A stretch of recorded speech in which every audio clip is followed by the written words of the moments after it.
As a cardiologist, I've spent my entire career looking after people's hearts, but that got turned upside down in 2005 when, by complete chance, I was involved in the roadside resuscitation of a man in his early 50s who was participating in a fun run.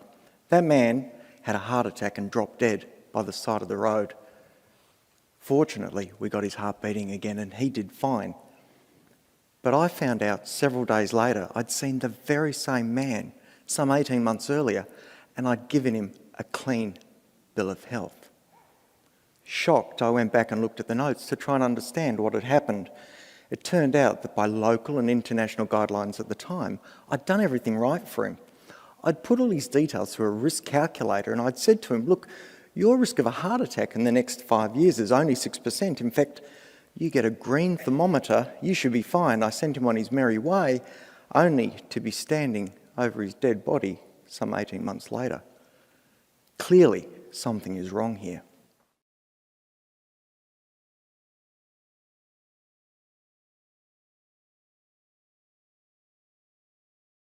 My name is Dr. Warrick Bishop.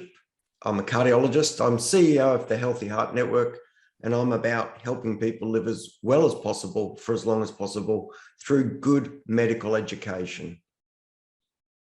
See, that was good. All right, so for anyone that's listening, this was a second. Okay, I had to make the good doctor. I say it one more time because he was a little bit like, I go, oh, kind of complacent in regards to what he was saying. So reasoning wise, because he's very, very far away and it's early morning for him. So he woke up early. So I'm very, very excited.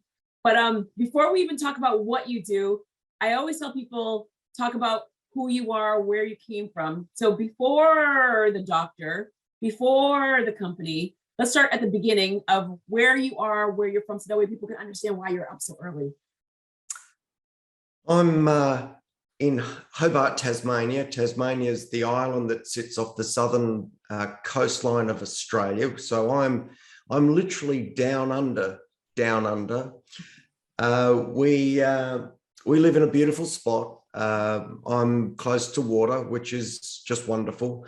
The places or the areas where I've grown up and my kids have grown up here, I think it's just a wonderful opportunity. The climate is seasonal, so it's temperate. At the moment, we should be in summer, but I'm wearing a jumper. We've been cheated this year. My background is that I really was educated here, grew up here, went away for a number of years and made my way back after my training and set up home. So I'm gonna rewind a little bit back. So I used to live in Australia. I was like a bum. I was a total beach bum. So I had a friend that I met in the States, and my favorite thing was, Jodi, if you're ever in, you should come and visit. And I'm like, it's always my in. So I go, Brad lived in Sydney.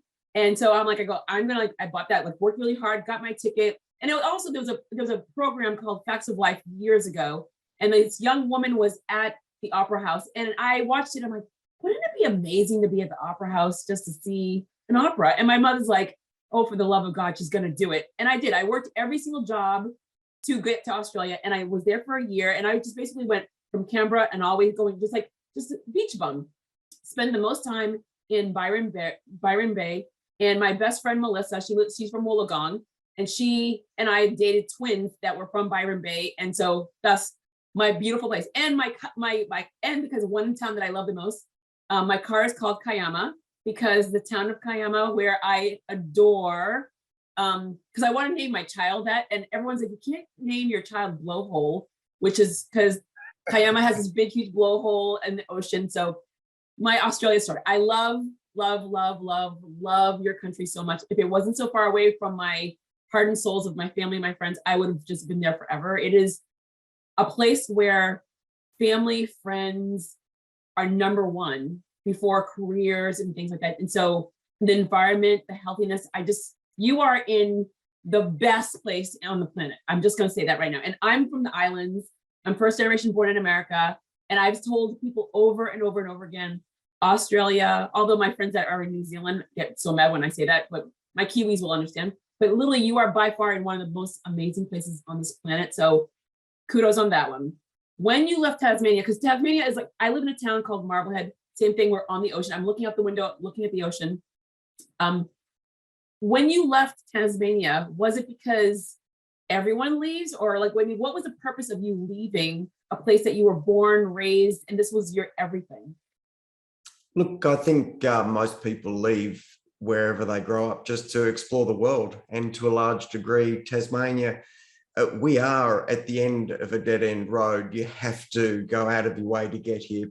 It's small, and you know, as a young man who'd qualified with my medical degree, I wanted to try and explore other places. I actually went to Darwin, believe it or not, which is the city. For those who are listening, it's the city at the other end of Australia. It's at the very north of Australia. And I went from a place which is pretty cold, we sometimes get snow, to stepping off the plane in Darwin, finding green tree frogs in the shower, a place where there's crocodiles. And it was like stepping into the tropical room at the Botanical Gardens. It was a fantastic contrast. So, you know, I spent a bit of time just checking out other places, and you know as well as I do, Jodi, sometimes you don't appreciate what you've got until you step away from it. So it was just a bit of growing up and checking out other places for me. But look, I'll add in there, I'm deeply grateful for your appreciation of my country. But I have to say, on the times I've visited the US, I've loved it myself. It is a fantastic place. I've been, having been someone who never really thought I'd get to the US because I've seen so much of it on TV. Of course, I know what it's like already. I ended up, for work reasons, going to the US, and I've been at least half a dozen times now. Every time I'm so warmly welcomed by people. I love the way you guys do things. You're so logical. You're polite. You're organized. I've had such a good time. I could live in the Smithsonian museums several weeks. They are insane. But the country is huge. From one coast to the other, it's just amazing. You know, just even driving around California into Arizona and Phoenix, magnificent contrast. So, wait, have you been to Boston? Have you been to Boston yet? I've not been to Boston. No. As a cardiologist, Mass General Hospital. Yeah, no, I know all of. You have to come. You have to come. Oh my goodness gracious, you have to come. So when this whole entire pandemic thing is over, you have to come, because it is. I mean, I'm biased. We have the best hospitals in Boston, in Massachusetts. I mean, world renowned. And it literally proved, after the marathon bombing was total proof, because literally, other than the people that got killed at the location, everyone survived because of the hospitals that we have. So you have, as a cardiologist, you have to come. Yeah, no, I know. Boston is well known for its medical institutions. It's on my list. Okay, good. Very, very good. All right. So so you left for, how many years did you leave? Oh, probably a decade, close to a decade. Why did you decide to become a cardiologist of all things? Is that in your family? Oh, look, I could talk for hours on this, but very quickly, when I was a young fellow at school, I was very good at physics and drawing, and I thought I would be a draftsman or an architect or an engineer. I had the chance to do work experience. It's where, as a young kid, you get to go and sit in the office or work with people in an area where you might have a sense of interest. I got to do work experience with civil engineers. Now, I know nothing about engineering, but civil engineering happened to be building retaining walls and drainage ditches. I didn't know that. And these guys, I must have put them in a bad run, because several weeks on my work experience, we were designing retaining walls, drainage ditches, sitting in a fairly dark office, drinking coffee from dirty cups. And it just didn't grab me, actually. I came home and I said to my dad, I don't think I can do engineering. Of course, I saw an incredibly narrow aspect of it. I didn't see mechanical engineering, electrical engineering, aeronautical engineering. Just so much I didn't see. So And plus these guys, I didn't get out on the field trips with them. So I just had a very distorted view, but I said, look, I can't do this. My dad said, we can't afford to send you to uni to just find yourself. So if you want to do something with a degree at the end, fine. Otherwise, go and get a job. I had the marks to get into medicine. I signed up, didn't think I'd get in. After I went away for a long bushwalk, my mum greeted me because she was good enough to open my mail for me at that stage and tell me that I got into medicine, which was fantastic. I bumped along, did that for many years. Wait. You're passing over. Were you you went from being an engineer, drinking coffee out of a dirty mug to like, hey, look, I'm in medical school. What? Were you not just mind blown by that? Or better yet, your dad, was he probably like, what's happening here? Look, I just seemed, there were twists in the road that seemed to work okay. There was nothing, there are people you'll meet, and I've got colleagues who, when they were children, they knew they wanted to be a cardiac thoracic surgeon or a neurosurgeon. Not me, I was always been interested in stuff, but I thought I'd have I thought I'd be in a more construction or mechanical sort of background. But medicine, as I got into it, Jodi, I found it insanely interesting. I mean, it for all the hard work, it's a magnificently astounding thing to be able to learn. It's like fantastic.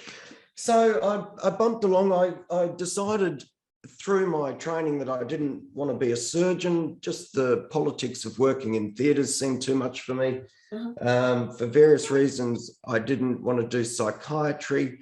And I sort of leant towards doing internal medicine, which is understanding how drugs work, understanding how diseases work, managing people without surgery, basically. So someone who has asthma needs a physician. Someone who's got a ruptured appendix needs a surgeon to cut it out. So I was more in treating people with drugs. And I got into that training program to be a specialist physician. I was so excited about it, and then went through basically different areas of medicine. So hematology, which is blood disorders, I was very excited about that, and thought I'd be a hematologist because it was like, anemia here and blastocytosis here and bone marrows here, and look at that. And this is true, actually. I was so excited, and we used to do the ward rounds when the slides of the bone marrow or the blood were put up on the screen. And the professors and the leaders, the senior doctors would be talking about the characteristics of these pathology slides to describe what was going on. And they'd talk about, degranulation and magenta staining and brown this and so. Well, it turned out I'm actually colorblind. So I was looking at these, blotches on the screen. I had no idea what I was looking at, actually. So hematology went to the wayside. I tried all sorts of other bits and pieces, figured out I couldn't genuinely ask people on a regular basis how are their bowel actions. So I sidestepped gastroenterology. At the time, we couldn't do much for people with rheumatoid arthritis. We've got fantastic treatments now, but at the time, we really could only give people large doses of steroids. And I thought, this doesn't feel like it's helping people. It feels really like it's a bandage. Neurology, which is issues with the nerves, incredibly interesting. But again, at the time, we often didn't have stuff to help. I remember we went to a grand round, which is, all these doctors in a room and the professor with a patient who was a young woman, and the professor presented everything that was wrong with this person. And I put up my hand. This is a rare condition, actually. I put up my hand and said, Prof, what's the treatment? And the prof said, oh, there's no treatment. It's just interesting. And that struck me, actually. I went, oh, I can't do this. This is not. And well, anyway, I bumped into cardiology, and cardiology at the time was in shades of grey, and I could deal with shades of grey. There was no colour requirement, so being colourblind didn't impact me. But most excitingly, I was there as we were bringing into practice the drugs that open up arteries when someone's had a heart attack, the clot busting drugs, streptokinase. And around that time, we were also starting to put in balloons, and it was fabulously exciting. You know, you'd go down to accident and emergency, people sweaty with chest pain, clearly a big heart attack. We'd give them these drugs, and, you know, 2 hours later, they'd be sitting up looking like real people again. Unbelievably exciting. And honestly, I just got caught up in it from there. Just because I'm being so naive to this, being colorblind when you're dealing with the heart, the valves, does that help you, hurt you? It doesn't matter, okay? No difference. Okay, all right, because that was like one of the things where I'm like, oh, does that even affect you? One of my dreams, like literally, so I have bucket lists, I have the OMG list, and I have the holy shit that will never happen list. I only have 4 things on the last list. And one of them is to massage a human heart. Yeah, right. Okay. And everyone's like, that will never happen. I go, you never know. You never know what the universe is going to do. You never know. Because I have many family members that are doctors, and they've done it. And I'm like, how was it? They're like, I go, it is, to be a doctor is one thing. To understand the human body and how everything is connected and how it functions is a whole different excitement. And they have gotten me excited where I'm a marketing person. I'm not a doctor, but I love everything about what you do, how you do it, why you do it. When you decided to go this route, what was the highs and the lows of cardiology? So now you know this is your path. This is what you've been doing. Like I go, you've had a very unique route to get to this one path. What were the highs and the lows? Because there's so many individuals that are deciding on medical school. They're deciding on what specialty. There's, especially in the States, there's just, it sounds glamorous to be a doctor, but they don't really understand the hard work that's behind it. What are the highs and lows? Again, once you're in it, now you've gone the entire path, you're here. What were the good times and what were the bad times of being a cardiologist at the time for you? Look, I think that's an interesting question, and for people who are listening who might be thinking about going into medicine, I'd love to share my thoughts on that, because it is important to understand what you're getting into. During my training time, I have to confess that I maybe didn't have the best attitude all the time, and my slogan during that period, during the advanced training, the specialty training, my slogan was smart enough to get in, dumb enough to do it, which is not particularly positive. It's realistic though. And really, that was because so much was expected from us. We, as anyone who's gone through specialist training, you're up first thing in the morning, you're doing the rounds, you're often on the wards before the consultants are there. There's everyone pressuring you, asking for this and asking for that. When you finish at the end of the day, you've then got your study to do so that you can pass the exams that you're working towards. And I can clearly remember just that sense of everyone taking from me. And as a medical registrar, so that's someone who worked on one of the medical units, senior but not a consultant. I can remember one day walking into the accident emergency department of my hospital, and as soon as I walked in, someone goes, "Oh, Warwick, I need to see you before you go." And then, someone else pops their head up, "Oh, Warwick, can I see you before you go?" And like 6 people, Warwick. And this was like 6 patients that I'd have to see. This is like 10 o'clock in the morning. Each patient takes about an hour to work up. And I was like, I can't do this, right? I was getting, I found myself getting resentful that people were dumping stuff on me, right? I found a resentment, which was terrible. And that lasted for some time during my training until it really, and that day, that morning was perhaps the crux of it, I guess, when I had a conversation with myself and said, you've got to reframe this. These people are not dumping on you. The process is one of actually privilege, that they're asking your opinion and your help. And Look, I turned it around from that, actually. I actually saw that when people asked me for my opinion or advice, that was, well, that's a compliment, actually. And I was able to find a far more, well, find a much more realistic and positive spin on that work coming at me. The corollary of that is that, you know, I did get through training without problems, got into private practice. And I have to say that after about 5 years of private practice, the penny dropped for me and it came together. And I realized that what we do is far more than just medical advice. And we really have the chance to make a real and meaningful difference in people's lives on a daily basis. You definitely nailed it on that one. I love the answer. The answer was fantastic. People assume when they go into something, they have to love it. And they don't understand that it's an emotional roller coaster when you're actually in the training, when you're learning something. It's like, it's frustrating, but you said it so well where people are coming to you. You're like, whoa. And then when you had that aha moment of, wait, they're coming to me as a compliment. It is, it's a beyond, I mean, it's an overwhelming compliment because they're coming to you, not other people. And so bravo for you, not only taking on the task of spending all those days and being frustrated, but not saying no, but also realizing I'm working really hard to do something that people really need. So I do love that about me.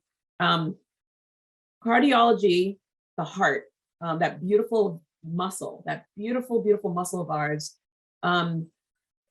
is untapped in 2 people. So heart attacks, usually, especially in the States, I don't know the numbers in Australia, so you're gonna have to like educate me on this one.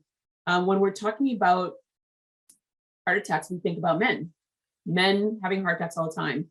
And as a woman, we hear about how it's a silent killer for women because we're taking care of things, family, friends, we're taking care of things, and the side effects are not the same thing. So women don't take care of it. We take care of our weights, we take care of, like, you know, if we break out of acne, if we have stomach issues, there are things that are very apparent and women don't focus on that. So when people are thinking about the heart, again, one of the most, by far the most important muscle that we have in our body, people are ignoring it. Why do you feel, you're in this world, why do you feel that women particularly ignore it? But even men feel like, oh, I feel something. And then when it's too late, it's too late. So why do you think that people will take care of a paper cut? They'll take care of, you know, like every other limb on their body, but the heart, the most important muscle, is ignored so much.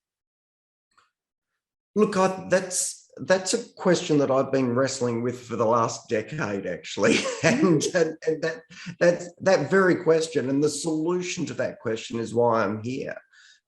There's a real, I think there's a lack of awareness, there's a lack of education, there's a lack of volition, there's a lack of support, there's a lack of understanding, and it beggars belief. I don't understand why we are not more proactive.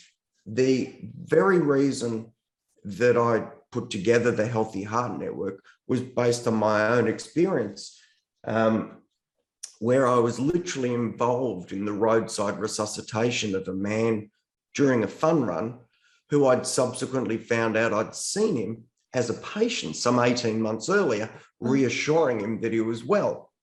So I'd capitulated, realizing that this man who I'd reassured dropped dead in a fun run. Now, this is catastrophic, but it led me down a path really to try and better understand how we can be more precise about predicting risk of heart attack in men and women. Well, the answer is we can image or scan the heart arteries, just like you might do a mammogram to check for breast cancer, a bit like you might get a skin check to check for cancer. We can scan the heart, looking for evidence of problems within the arteries, but we're not doing it. And why aren't we doing it? Honestly, Jodi, I don't know. I think it's a lack of education. It's a lack of awareness, and there's a mind shift that's required. Because if I said to you, do you get your car serviced on a regular basis? Yeah, You'd go, yeah, of course I do. absolutely. Yeah. Do you take your car to get serviced while it's still running well, or do you wait for it to break down before you get it serviced? Well, you take it while it's still running well, because you'd rather maintenance than tow truck. And if I say to you, well, what about your heart, Jodi? Have you had that checked? 99.9% of people will opt for a tow truck mentality. I feel fine, therefore my heart must be fine. I'll fix it if something goes wrong. And I can't understand that disconnect. And that's, in fact, one of the drivers for why I've produced books and the Healthy Heart Network. But the thing is, the analogy is good to a point, because if I hear a noise, I mean, I have an Audi. Like I was gonna say, I was like dancing around when I drive an Audi, and my car purrs. She's my baby. That's Kayama. And so she purrs. But when she makes a noise, I know it, because it's like seamless. She makes no noise. So when it's a little noise, I know, and I go right to the shop. I mean, like something's going on, and they play that game like, whoa, what? Can you replicate the noise? I'm like, don't play the game. My car's making a noise. I know it. Our hearts, it's different. If I'm having an anxiety attack, if I'm off of if I just came back from a run, your heart it's beating, and you're like, it's beating, whether it's a palpitation or not. We don't know the side effects, as in if I break my leg, it's clear, it's broken. If my stomach hurts, it's clear, my stomach hurts. GI, whatever it is. I mean, there are things that are very clear. With our hearts, it's a false positive, even for us, because we don't know unless you have heart disease in your family. I think that's the reason why people ignore it so much. Well, let me put this to you. I don't know much about cars, but I take my car for a regular service when it says, full stop. Yeah.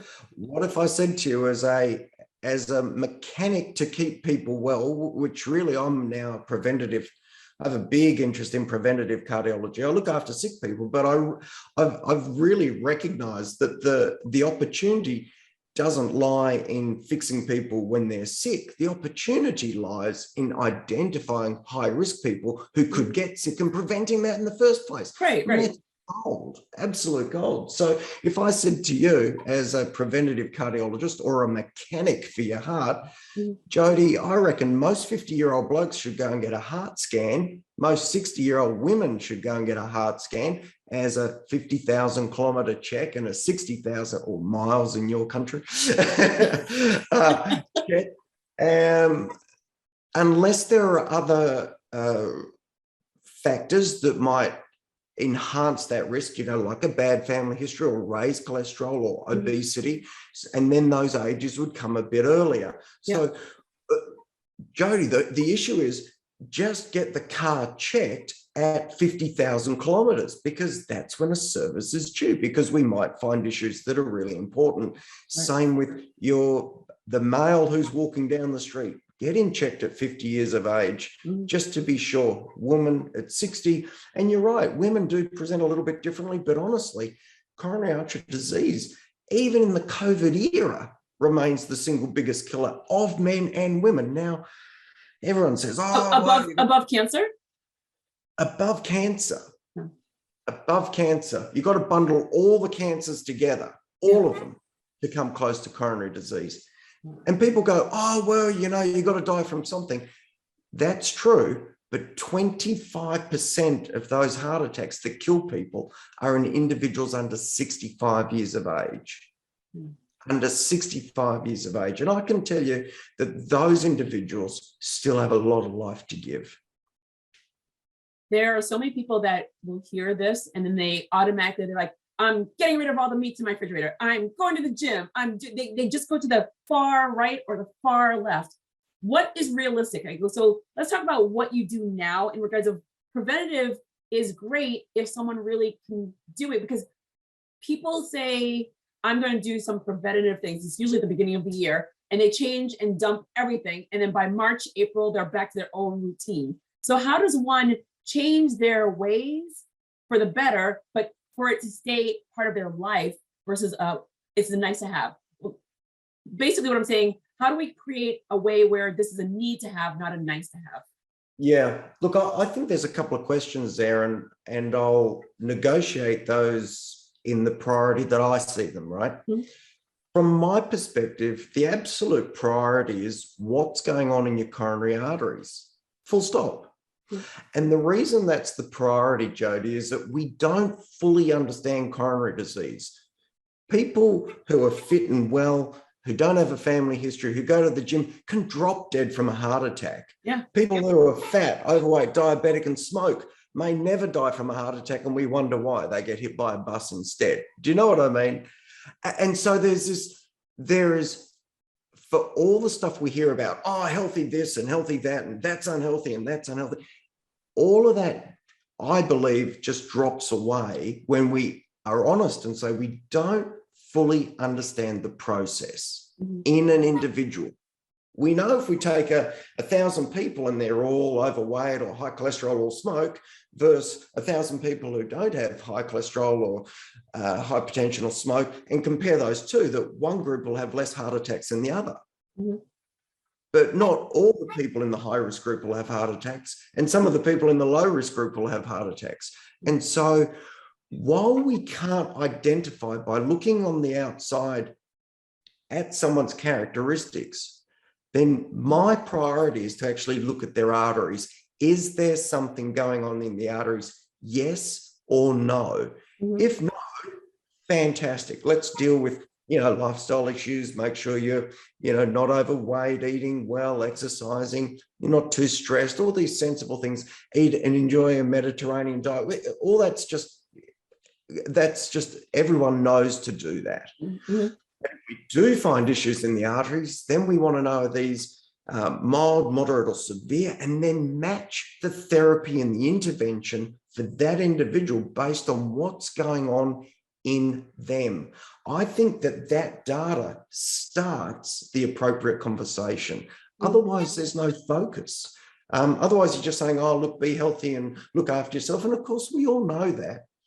And that comes into then really leads into a second sort of area, which is one of motivation, personal goals, expectations, which I personally think is much easier to engage with once you're able to share with someone what's going on in their heart.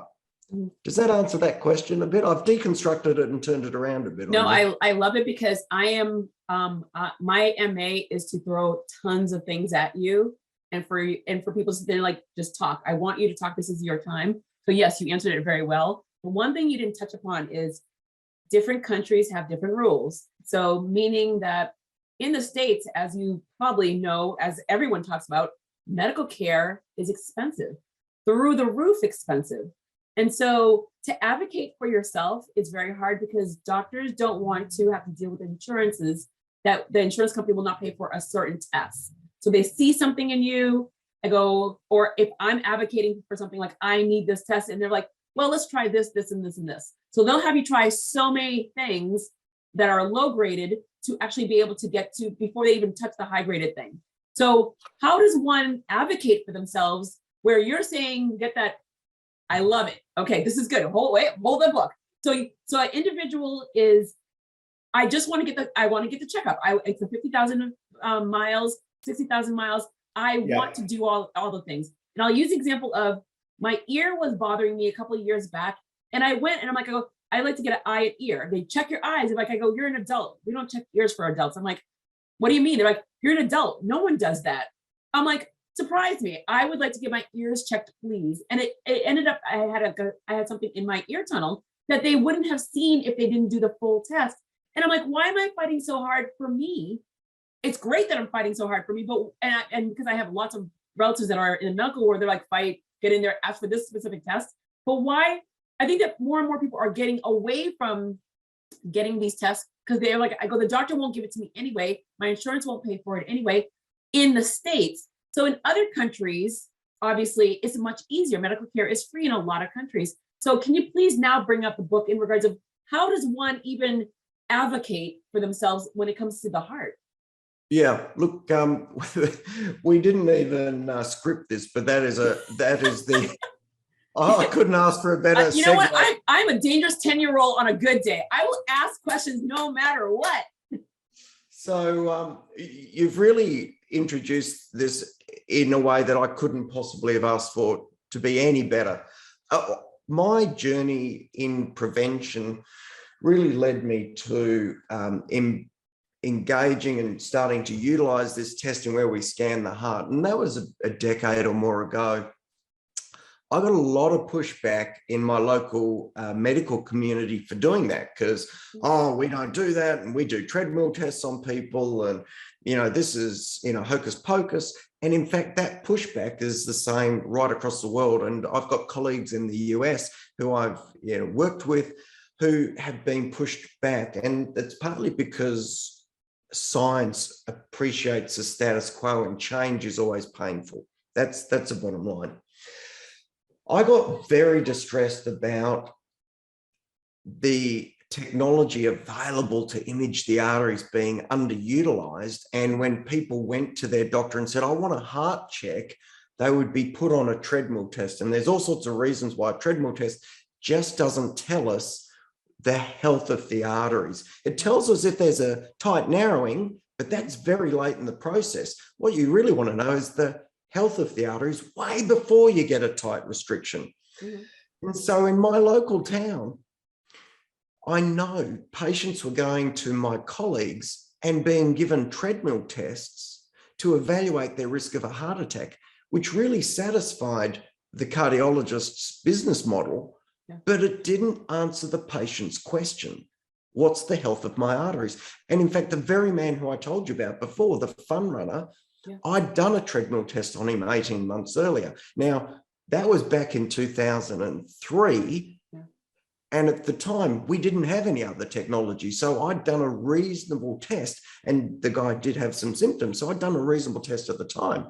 But my experience with that man led me to realize we should be imaging the arteries as a priority to know the health of the arteries, number one. Mm-hmm. And so, although I never thought I'd write a book because I could barely ever get a pass on an essay at school, true story, I ended up writing a book. And this is called Know Your Real Risk of Heart Attack. And it's written to empower individual patients who read the book to know what to ask for and why. So when they go to their doctor, they can say, I'd like this, and for this reason and that reason. And but this test, but this is the thing. You go to the doctor and then you start coming up with all these different things and they're like, did you just Google that? And it's a frustration for the wrong doctors. For the wrong doctors, they get frustrated, they get flustered, they get so aggravated with you, and then they just rush about. So how do you even approach someone that's willing to listen to you? Well, look, I just basically would say to a patient who has this book, take the book in with you and say, I'd just like to get one of these scans. Here's the book. If you want more background, I can lend it to you, or you could go and borrow one from the library, or you can go and buy your own copy and read it. This is it's a detailed but easy to access description of how we understand risk in heart attack and why we would image someone's arteries. And the scan, the mammogram of the heart, the CT scan of the heart, it's a few $100. It's not an expensive test. In Australia, but across the world. And so the very reason that a driver for getting this cheap test done is the cost of medical care in the States. Why wouldn't you invest a small amount to be well ahead of the game in terms of costs with medical care down the line? A several $100 test to put you on statins and aspirin, which cost almost nothing these days, when an event, a tow truck moment, you can't get out of a heart attack for less than $50,000 to $100,000, let alone the potential loss of your life. I love how you said that because it's true. I mean, it is so surprising to me how you ask for a test or your doctor is trying to get you a test because they're like, if we don't do this, this person's going to come back and we're going to spend so much more I go, I don't understand this. If it's this entire concept of not taking care of the individual right now and nipping the paper cut before it becomes a bigger cut. It's just like that whole entire, a little nip in your car window. We're just gonna keep using car analogies. The little nick in your car window, and all of a sudden you just ignore it and becomes a spider web, and then of course it breaks, which is great. The reason we use car analogies is it fits with hearts and it fits with what people understand. And we are so trained and we are so in the space of understanding that if we look after our car, it will look after us. And so it's a really good analogy. And in fact, the car engine really relates to the heart. There's an electrical system, which, you know, is the ignition and timing. And in the heart, that's the ECG and the electrical signal to the heart. There's pistons and valves, the engine block. And in the heart, there's a muscle and valves. And in the car engine, there's fuel lines. And in the heart, there's arteries providing that fuel. So it's a beautiful analogy, actually, because most people can relate to it. During the pandemic, I mean, mind you, in Australia, I mean, you guys have gone open, close, open, close. I mean, you've been very, very strict in regards of keeping the world away. And I know I received messaging that Australia is going to be open to tourism soon. How is it for you in regards of, with everything locked down, people focusing on COVID, not focusing on any other healthcare? What were the numbers for you in regards of people just ignoring their health? I mean, a lot of people just chose to, I mean, they were afraid to leave their houses, but how was it for you in Australia, as well as watching the entire world, where there's just screaming to people, there are other healthcare things that we have to focus on, and we're not. So how was that for you at the hospital with your patients, just overall for the country?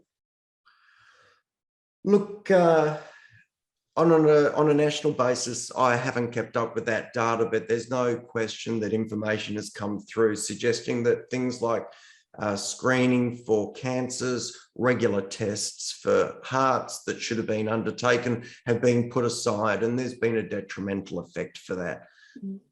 Locally in our community down here in Tasmania, we really got through this crisis surprisingly well. I think we've been, you know, we've had to wear masks and so forth, but to a large degree, life, you know, we had several weeks of lockdown in the last 2 years, which stopped everything. But gee whiz, you know, we are surely blessed down here.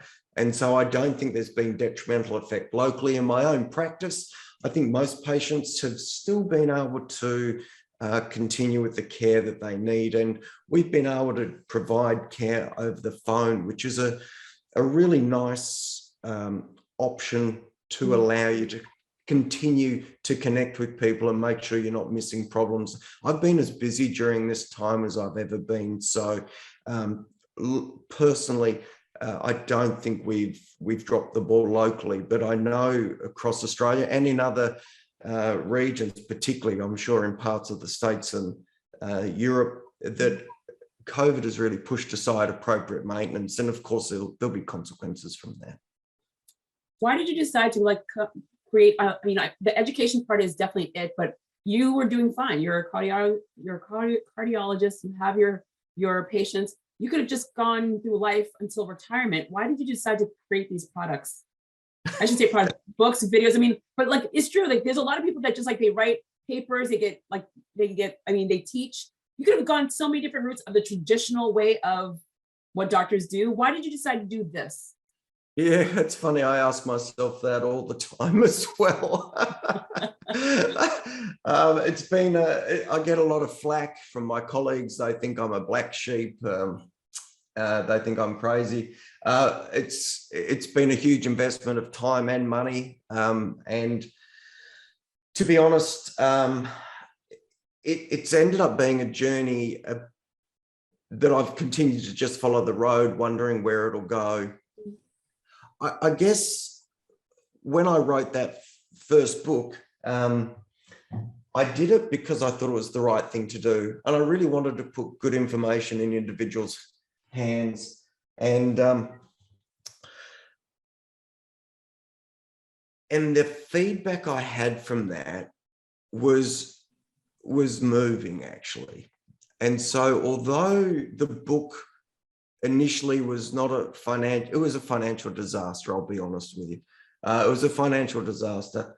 But I had people from outside of my community contact me and thank me for the difference that book made in their lives. I had someone from Borneo, in Southeastern Asia, a big island in Southeast, write to me and say, your book saved my husband's life. We read it, we went and got the scan. His heart was, we didn't know, but his heart showed significant risk, and we were able to put strategies in place. I had an interview with someone not dissimilar to this, with a lady in Queensland, which is the other end of Australia. And before we started, she said, Warwick, just before we start recording, I want to let you know that I got hold of your book as part of my research before we spoke. And I shared it around the family, and it's made a big difference to one of our family members. So thank you. And I'm like, oh, that's incredible. I'm like, oh, teary up. Do you know what I mean? Like, you put it out there. It's a wonderful. So for better or worse, I thought there's got to be something in helping educate people. For those people who really want good information, who have some ownership in their own healthcare. And my experience over the years is the better educated patients get better healthcare. The more an individual is engaged and understands, the better the care they get. So if you can see behind me, I've gone on, I've written a couple of other books as well. And we back those up with courses to help people just get more information. And there's no question that good healthcare isn't just the doctor telling a patient what to do. It involves a two-way stream. The patient knowing and understanding and being engaged makes a huge difference. So I've sort of evolved into this, and I'm still evolving, actually, Jodi. I love this. All right, so I know I have very limited time for you, so I have two more questions, and it's all dependent on how you answer, how long they're going to be. Number one, there are a lot of individuals in any industry, whether you're a doctor, whether you're a lawyer, whether you're an engineer, whether you're a construction worker, keepers of knowledge, keepers of so much knowledge. You converted that knowledge to sharing through your books. How does one start? Like if someone's listening to you right now, they're thinking the same thing as most, where like you could just written something in a journal, a medical journal, and call it a day. Where does one start? I mean, where do you start? Because you have a lot of materials behind you. That's a lot of all that knowledge in your head coming out. Where does one start with taking all their expertise and putting it down on the book? What was your strategy? Look, I thought about, so you're asking me, how did I write a book? Yeah. Because a lot of people that have a lot of knowledge, they are seeing this and they're like, I think I could do it, but oh no, too overwhelmed. Yeah. So let's talk about your first book when you decided to do it, but now you've done multiple. Yeah, first book was a bit of a rant to a large degree, but the way I approached it was I thought of it in logical steps and reflected what I would go through if I could in a consultation with an individual. And so I thought, how would I guide someone through this process if they were my patient sitting in front of me? So a bit of a chat, maybe a story, here's a little bit of background. This is how that background ties into some facts, and this is how we act with those facts, and this is the conclusion. So I really just worked through a systematic process. And I think you just have to think about how the conversation would go if you wanted to share something. With the first book, I basically dictated it chapter by chapter, worked it up a little, and then I got a co-writer to help me take, if you like, the verbal word and turn it into a written word, because they're often two different things. Mm-hmm. And that co-writer, who I've got the highest regard for, we would honestly not meet in any other universe, but we've come together. We are sort of oil and water, but we work together perfectly well. Penny is very meticulous, very organized, very structured, and I'm all over the place, and I probably drive her nuts and she drives me nuts. And it's wonderful because the two of us bring together different qualities that mean that we produce something, I think, that's really fantastic for, the end result is fantastic. And we make these complex things accessible to average people, anyone actually. So, so that's sort of what I've done. And more recently, I've done the books as the chapters as videos. Nice. And those videos get sent to Penny. Those videos also can be used or repurposed for social media.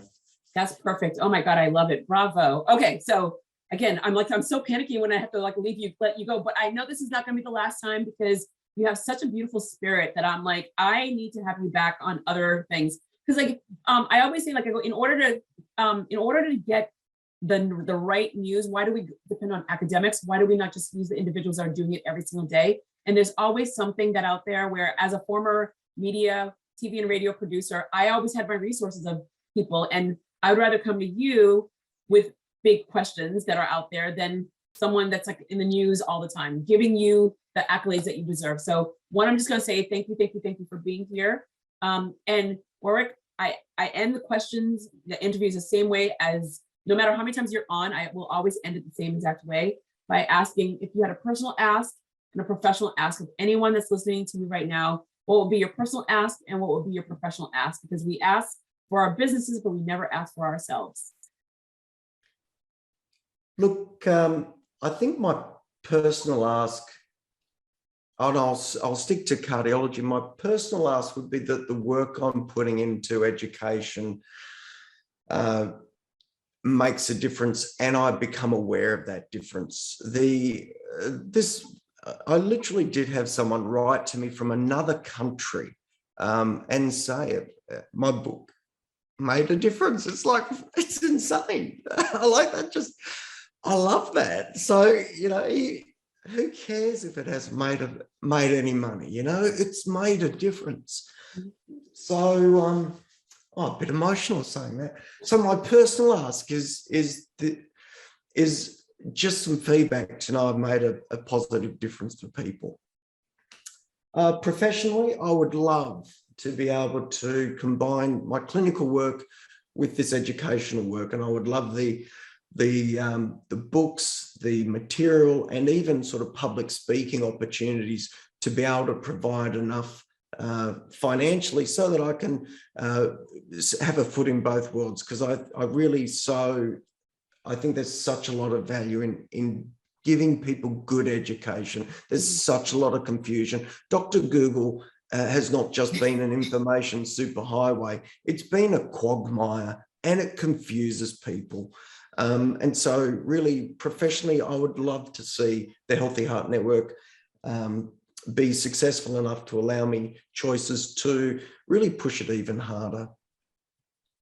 You are beautiful. And literally you are, just talking to you just like confirms, if I literally wasn't away from my family, I would have never left Australia, because your heart is huge and your country is phenomenal. You are doing such great work. I appreciate it every single day, because again, I come from a family of all doctors, and literally I know how hard you work in a very hard place. Stubbornness of an individual, so much noise. Dr. Google, you guys are doing such great work, and thank you for saying yes. Thank you for giving me a moment of your time just to learn about you. And what do your parents think of you now? Like, of everything you've done, what do they think, or what have they thought? I don't know if your parents are still with us. Oh, look, I come from very humble background. My mum was a refugee from wartime and a European, so she couldn't speak highly enough of me. So very proud. Both my parents are very proud, and it's really, they really set the scene. A good work ethic, integrity, gratitude, humility. I love it. Oh, you're awesome. Okay, it's early in the morning. No, we don't get no. I was gonna say, No, we're good. I'll start to cry too. So no. No, it's all good. You go enjoy your morning. It is bright and early. What time is it there right now? It's coming up to 7 o'clock actually. It's not too bad. 7 a.m. So, and I see the sun is shining, and so go enjoy your Saturday. Oh, look at that, just beautiful. Yeah, no, it's a nice day. Yeah, so now I have to go call my girlfriend Melissa, okay, because Melissa's like, again, because, well, yeah, she's awesome. We try to talk to each other every month, and she's the cutest thing in the world. Years and years and years of friendship, which is wonderful. Warwick, thank you so very much, and I will definitely talk to you again. Thank you so much for the opportunity to share, Jodi. It's been lovely.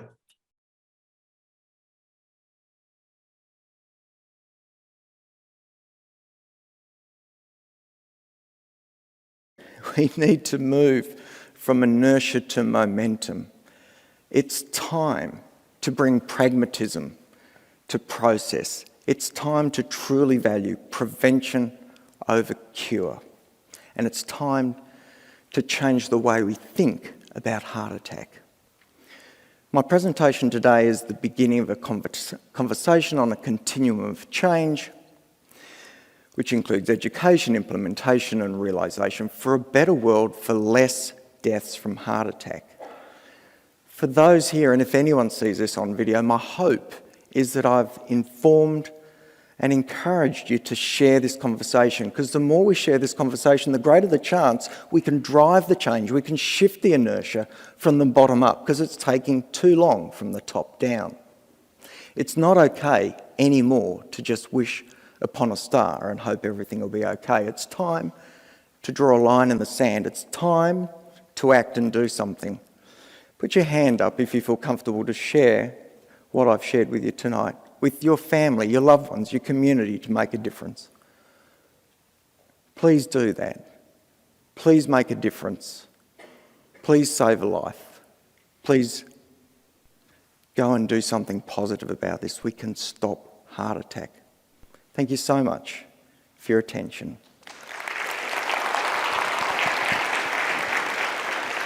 I genuinely wish you all good health, and don't die from a heart attack. Good night.